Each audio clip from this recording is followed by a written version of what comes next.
was talking to family members and friends that I grew up with yesterday, and we were talking about how things were. They were around my age, right? So we were talking about how things were growing up, and it's nothing like that now.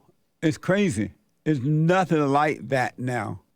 People are refusing to be individuals anymore. One of the ladies in my family was saying that she has always been an individual in the family growing up, and the family attacked her for that.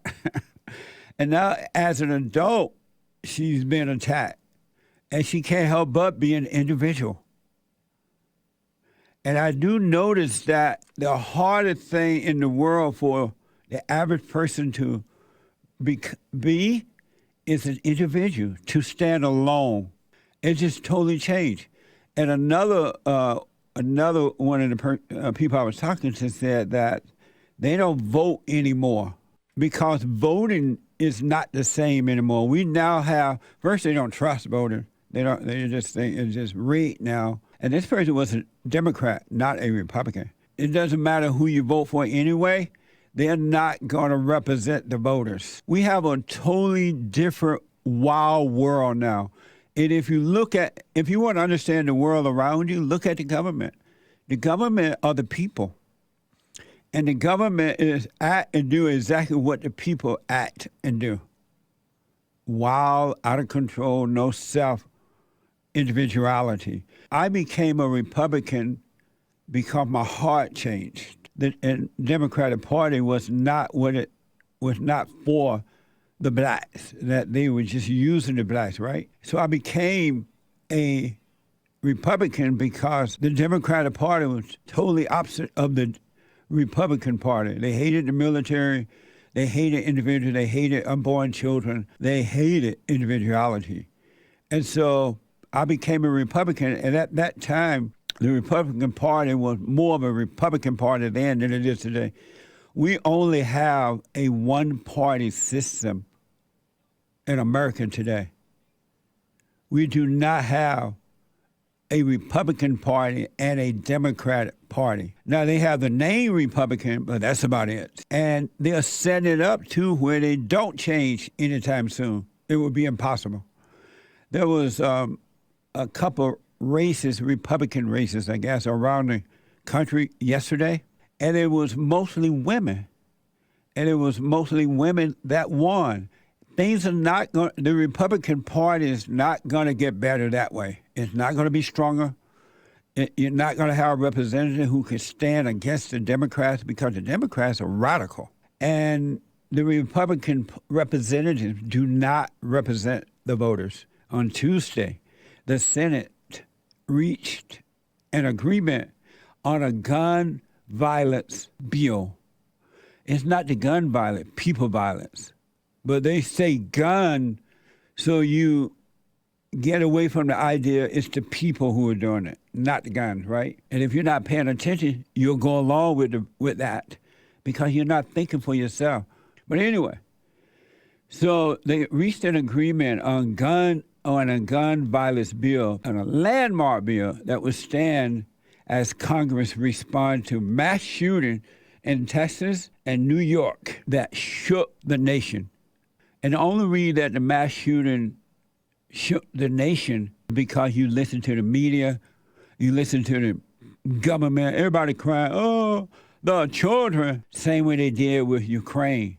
They showed you the women and children crying, and you agree with the government, and now they're protecting Ukraine and not you. This is what they're doing with this bill. They showed you the poor children and the mothers, and now you'll be okay with this bill where your guns, your Second Amendment will be taken away from you. The bill called the Bipartisan Safer Community Act. Doesn't this sound so nice? Safer Community Act. Who's going to go against that? It was back in the Senate. Listen to this. To take away your Second Amendment, because that's what this is all about, was backed in the Senate by all 48 Democrats and 14 Republicans. 14 Republicans. before the passing of the bill, Mitch McConnell called it progress. Isn't it like the Democrat liberal word?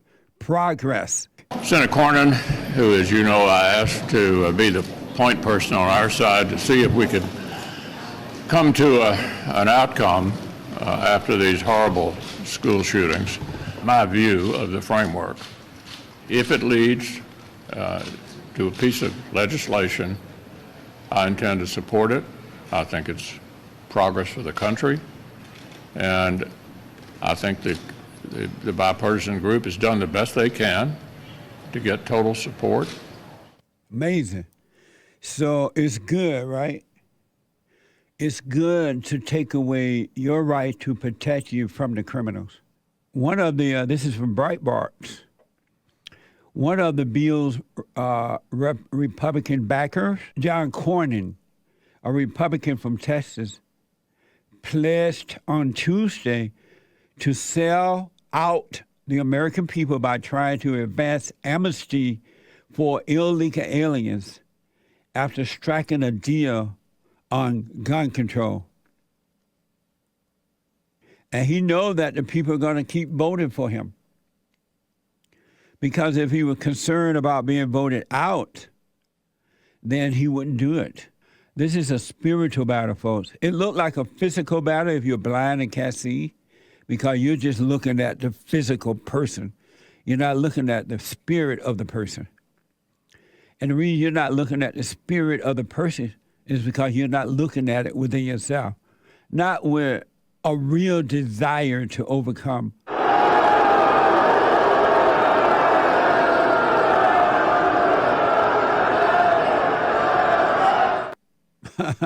That was at a convention or something this week, and they booed the voters. The Republican voters booed him. But he doesn't care. He didn't go back and say, you know what? The voters want me to get away from supporting the open borders and amnesty and all that. He doesn't care. Revolver is reporting Senator Shelley Moore Capito, a Republican from West Virginia, voted for the bill. This woman voted for the bill, and this is the country results for West Virginia in 2016. And what you're going to see is that in West Virginia, it's red. It is red for the most part. All the people there voted for this dumb woman because they thought, in their own fallen state of mind, that she would represent the Republican Party. She had no reason at all to go and vote against a bill like this because the people was for her. They were for her, and if I remember correctly, they all voted for the Great White Hope, Donald Trump. So she can't tell you that, well, I did what the voters want me to do. That's not true because that state is red. And yet, she went against the voters. It's time to wake up, folks, and stop playing around. Amazing. And don't forget to like, follow, tweet, subscribe, and share the Jesse Lee Peterson radio show, folks. We really appreciate it. We are at war. It is a spiritual battle for the soul of America. And it's going to take all of us to do it.